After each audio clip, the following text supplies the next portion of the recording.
ঢাকায় শোবিজের জনপ্রিয় অভিনেত্রী সাবিলা নূর নাকি এবার নিজেই নিজের ভুলেই ফেসে গেছেন। ছোট পর্দার গণ্ডি পেরিয়ে যিনি গত 1 বছর ধরে বড় পর্দা ও ওটিটিতে নিজের অবস্থান শক্ত করেছেন, তার এমন ফেসে যাওয়ার খবর হঠাৎ তোলপাড় শুরু হয়েছে নেটপাড়ায়। তবে ভক্তদের চিন্তার কিছু নেই, কারণ ঘটনাটি মোটেও নেতিবাচক কিছু নয়। ছোট পর্দা থেকে বাণিজ্যিক সিনেমায় পরপর দুটি কাজ, বনলতা এক্সপ্রেস ও রকস্টার, এই নজর কাড়ার পর এবার নতুন এক ওটিটি প্রজেক্ট নিয়ে ধামাকা দিতে আসছেন এই অভিনেত্রী। মূলত আগামী 20 আগস্ট মুক্তি পেতে যাচ্ছে মাহমুদুর রহমান হিমি পরিচালিত নতুন ফিকশন ফয়সা গেছি, যেখানে মুখ্য ভূমিকায় দেখা যাবে সাবিলা নূরকে। এই নতুন কাজ নিয়ে বেশ উচ্ছ্বসিত সাবিলা জানান, তিনি সবসময় চেষ্টা করেন এক কাজের সাথে যেন অন্য কাজের কোনো মিল না থাকে। বনলতা এক্সপ্রেস এবং রকস্টারের পর সম্পূর্ণ কমেডি ঘরানার এই গল্পে কাজ করাটা ছিল তার জন্য একেবারে ভিন্ন ও নতুন এক অভিজ্ঞতা। গল্পের মজার বাঁকে নিজে যেমন ফেসে গেছেন, তেমনি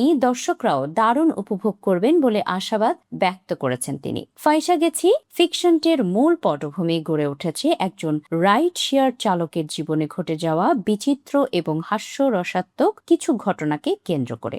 নাটক থেকে বাণিজ্যিক সিনেমা এবং সিনেমা থেকে ওটিটি প্ল্যাটফর্ম, সাবিলার এই ট্রেন্ড বা রূপান্তর তাকে সমসাময়িক অন্যান্য অভিনেত্রীদের থেকে বেশ অনেকটা এগিয়ে রাখছেন। বৈচিত্র্যময় চরিত্রে অভিনয় করে বারবার নিজেকে নতুনভাবে উপস্থাপন করাই এখন তার প্রধান লক্ষ্য। এদিকে শোবিজ অঙ্গনে নতুন এক জোর গুঞ্জন রটেছে। বলা হচ্ছে ডালিউড কিং সাকিব খানের পরবর্তী বিগ বাজেট সিনেমাতেও নাকি দেখা যেতে পারে সাবিলা নূরকে। তবে এই গুঞ্জন নিয়ে খুব একটা মাথা ঘামাতে চান না অভিনেত্রী। সাবিলা জানান, মুখরোচক খবরে কান না দিয়ে তিনি নিজের কাজ ও অভিনয় নিয়েই আপাতত মনোযোগী থাকতে চান। সঠিক সময়ে সঠিক প্রজেক্ট এলেই দর্শকরা সব জানতে পারবেন।